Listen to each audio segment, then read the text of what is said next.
Olá, pessoal. Algumas perguntas precisam ser feitas nesse momento. Por exemplo, Israel é o relógio de Deus para a humanidade? Israel está intrinsecamente ligado com a escatologia da humanidade? Esses conflitos atuais lá na Palestina são sinais de que a volta do Messias está próxima? E uma outra pergunta também interessante: os atuais conflitos entre israelenses e palestinos é para ver quem é o verdadeiro descendente de Abraão? Eu vou responder todas essas perguntas se você ficar até o final desse vídeo, porque antes eu preciso falar de algumas questões até a gente poder chegar nas respostas a essas perguntas. Porque o vídeo de hoje é para a gente falar sobre os atuais conflitos que estão acontecendo neste momento lá na Palestina, lá em Israel, e que são conflitos que a gente precisa estar atentos. E nesse vídeo nós vamos falar das questões religiosas. Não é uma proposta de fazer uma análise política, até porque algumas outras pessoas já fizeram boas análises políticas, e aqui mesmo nesse canal eu já fiz um vídeo falando das implicações políticas e teológicas desses conflitos, e na tela final eu vou deixar o link para esse vídeo para você acompanhar se ainda não viu isso. Mas é claro que toda vez quando acontecem conflitos lá em Israel, sempre tem aqueles pregadores, sempre tem aqueles palestrantes cristãos que falam essas questões que eu acabei de dizer no início do vídeo.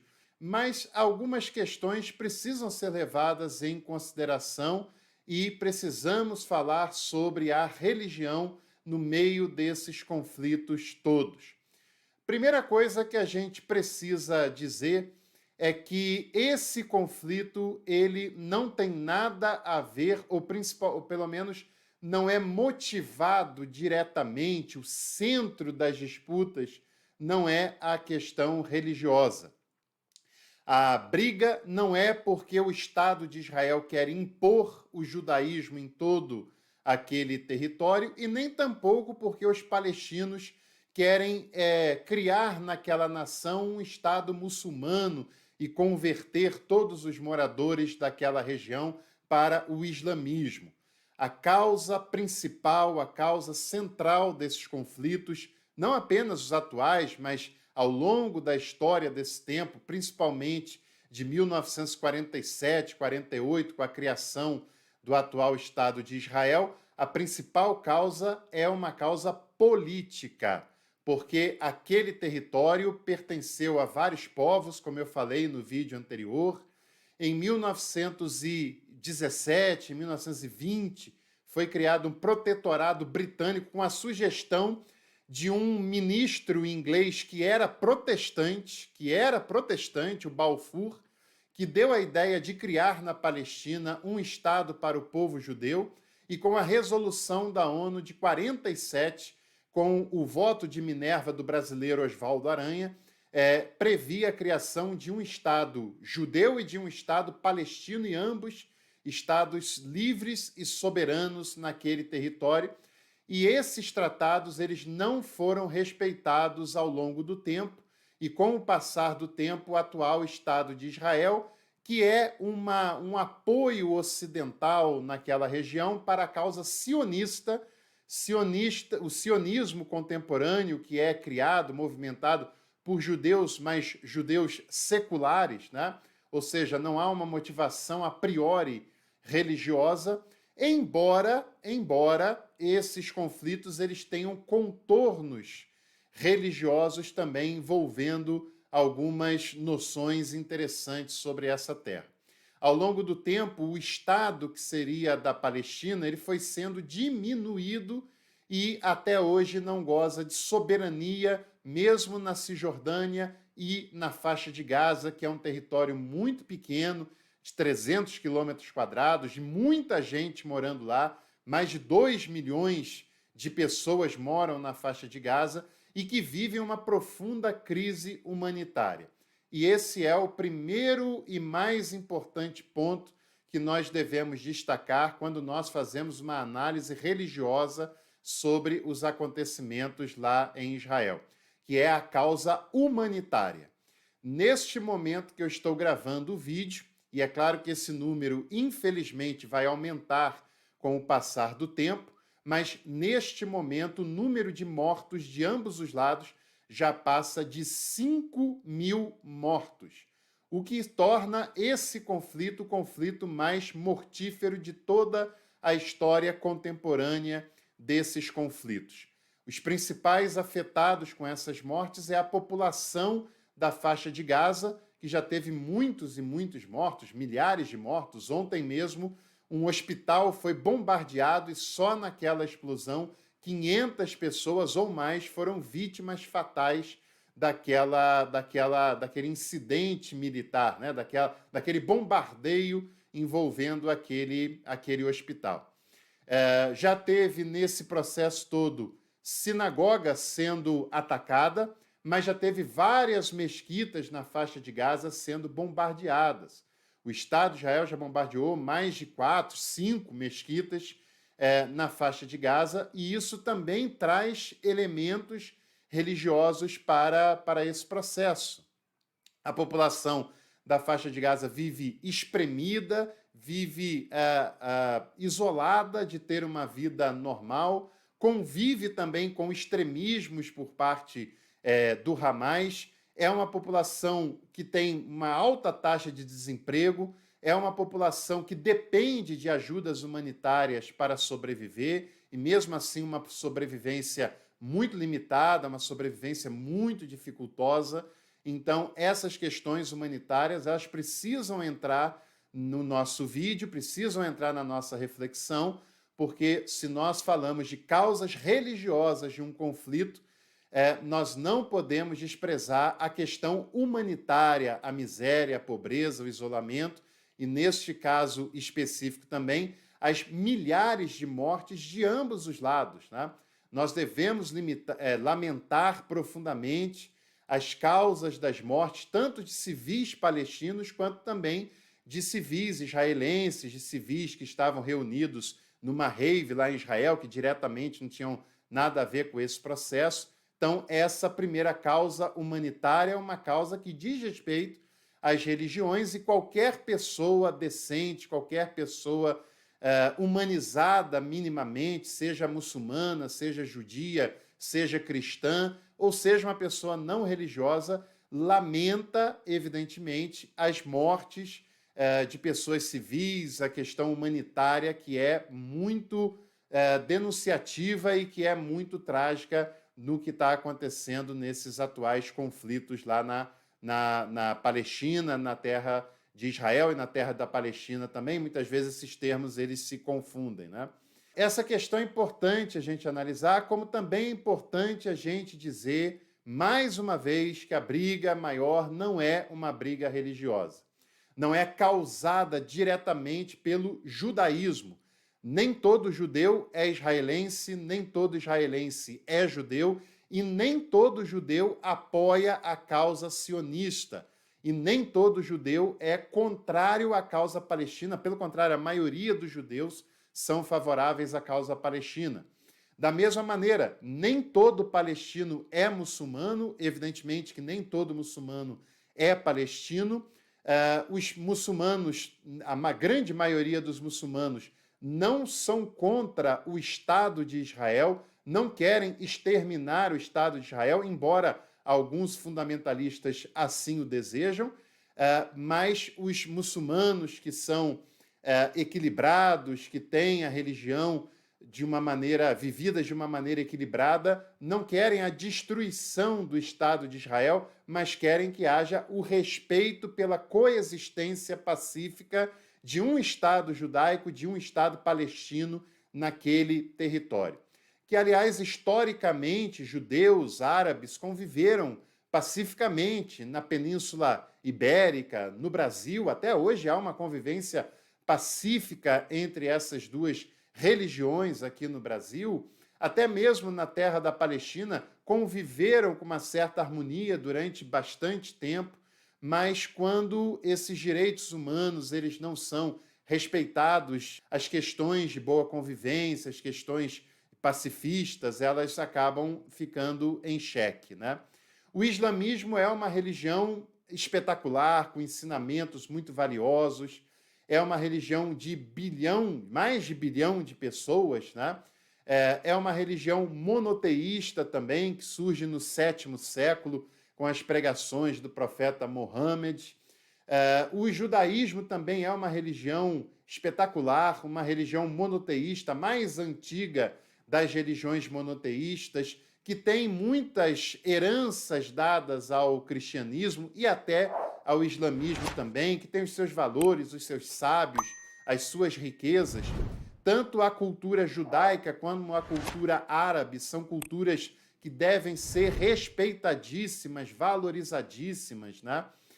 Os árabes deram contribuições enormes para as ciências, para as navegações, para a matemática, para a filosofia, né? E os judeus também deram contribuições enormes para a intelectualidade do mundo, para a sabedoria no mundo, para o desenvolvimento das ciências no mundo também. E nós não podemos nos esquecer de maneira alguma dessas grandes contribuições que essas duas grandes culturas elas deram e dão para a humanidade. Mas aí nós temos um segundo ponto que nós devemos analisar nas questões religiosas envolvendo esses conflitos, a questão do monoteísmo.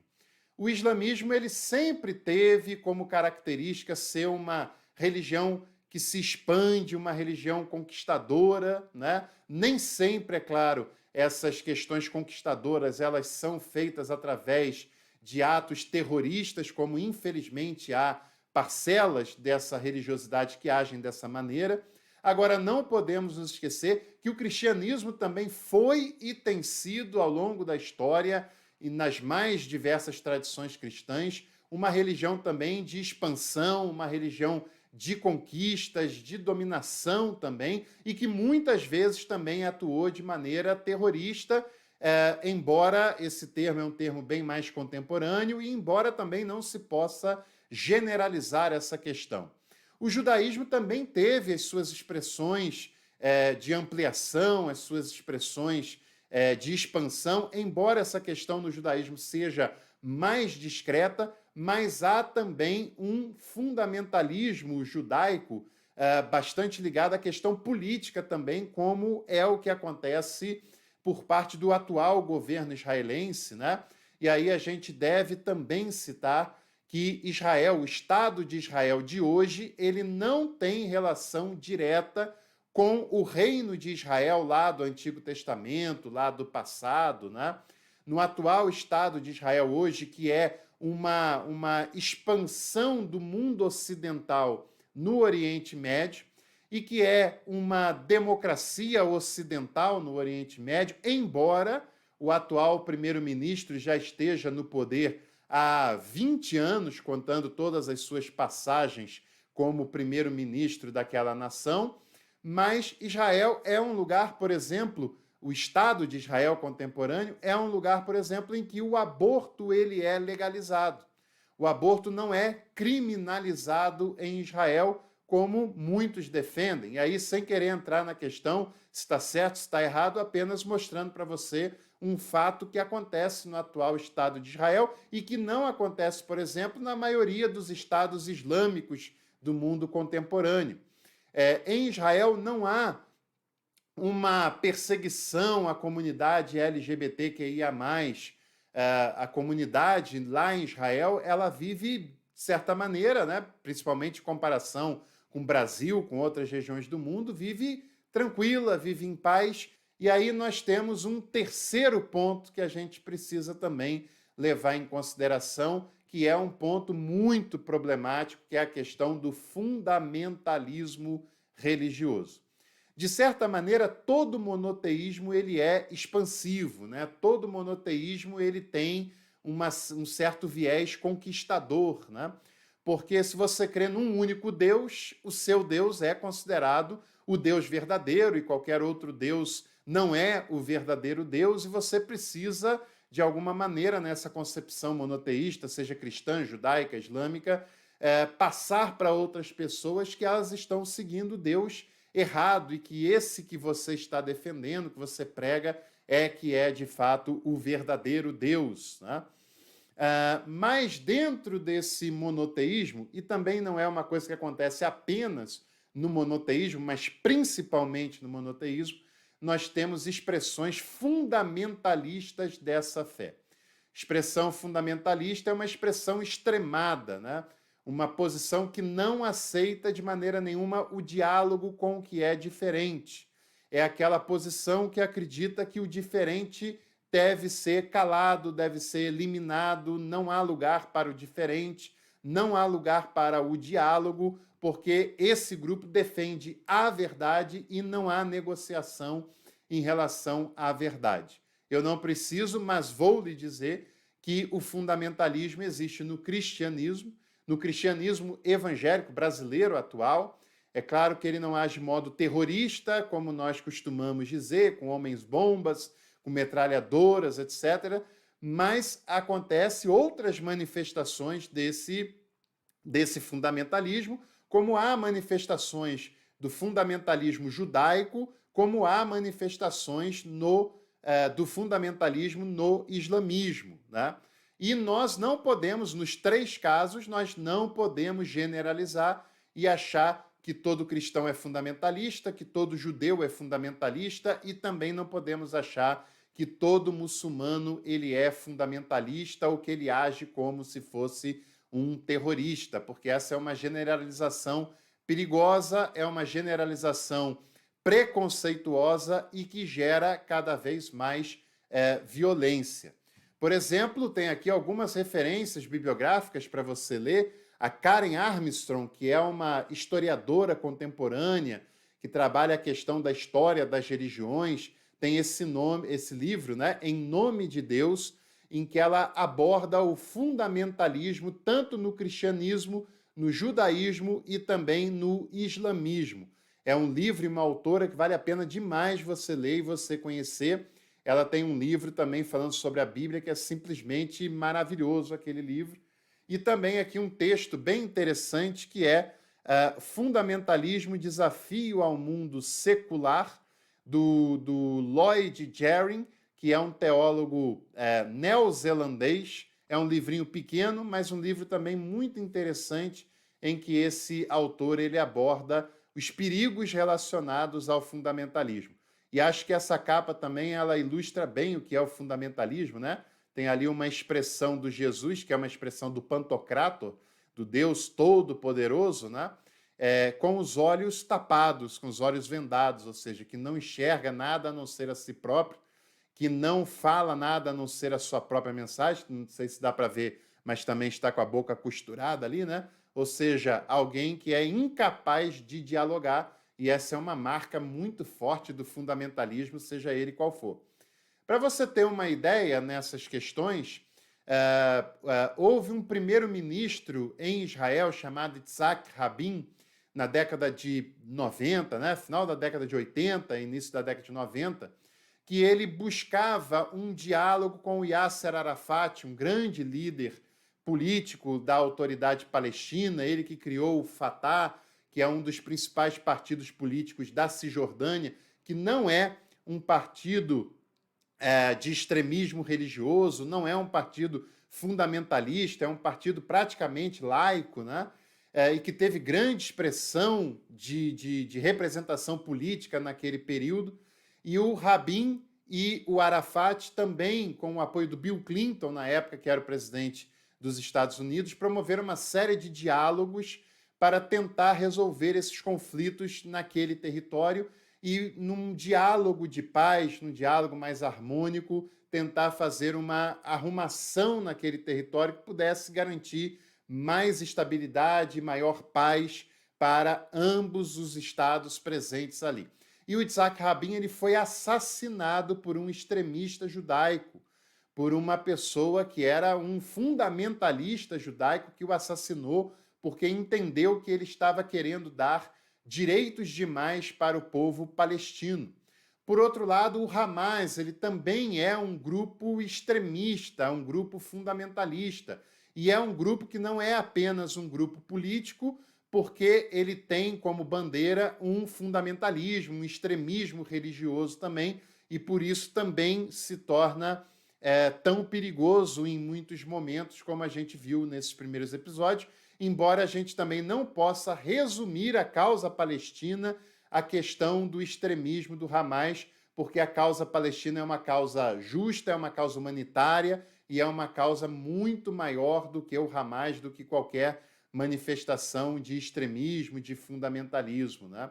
E também, é claro, eu não preciso nem dizer para você que há muitas expressões do fundamentalismo do cristianismo também, haja vista as cruzadas. As cruzadas eram empreendimentos religiosos e militares dos cristãos que tentavam invadir a chamada Terra Santa, a terra da Palestina, a terra de Israel, e tomá-la do controle dos árabes, porque causava um prejuízo financeiro grande para o cristianismo não poder fazer as peregrinações, o turismo religioso para a Terra Santa já no período medieval. E hoje em dia, há ainda muitos líderes religiosos, principalmente muitos líderes evangélicos brasileiros, que organizam caravanas caríssimas para Israel, numa promessa de que é um lugar abençoado, de que é o lugar onde Jesus viveu, onde as promessas de Deus se manifestaram. E é claro que o interesse desse turismo religioso é um interesse financeiro, é um interesse econômico tão somente, porque ninguém sabe com precisão se o lugar onde Jesus se batizou é o que dizem que foi, se o lugar onde Jesus nasceu é onde dizem que foi. Aquela atual Jerusalém, ela foi reconstruída sobre muitas ruínas, e se fôssemos procurar Jerusalém daquela época, você teria que escavar, porque ela já foi destruída, reconstruída, até chegar nos tempos contemporâneos, né? E voltando àquelas perguntas no início, a resposta é não para todas elas. Não, Israel, esse Estado de Israel, que deve ser respeitado, que tem o seu direito de existir, evidentemente, assim como o Estado soberano da Palestina também deve ser respeitado e também tem o seu direito de existir e tem que ter os seus direitos respeitados devidamente, internacionalmente também. Mas o Estado de Israel tem a ver com o sionismo e com a sua causa política, e ele não é o relógio escatológico de Deus para a humanidade. Os atuais conflitos não são sinais de que a vinda messiânica está próxima, até porque esses conflitos eles são intensos desde praticamente 1948, e antes disso houve períodos de paz, tranquilidade e até de uma certa harmonia naquela região, né? E também é importante a gente dizer que isso não é briga para saber quem é o descendente de Abraão, não é essa a causa que está em questão, a causa é política, a causa é territorial, e isso não pode ser esquecido, até porque essa leitura religiosa também é fundamentalista de grupos dispensacionalistas dos cristãos que entendem as passagens bíblicas literalmente, que entende a leitura ocidental da religião como sendo a leitura correta e que entende também que as questões escatológicas elas são literais, elas são ao pé da letra, mas esse é um outro assunto. Em breve eu vou fazer um vídeo aqui no canal falando sobre a questão do dispensacionalismo. Mas é claro, só se você comentar aqui embaixo. Se você quiser, escreva dispensacionalismo nos comentários, que eu faço um vídeo sobre isso se você quiser.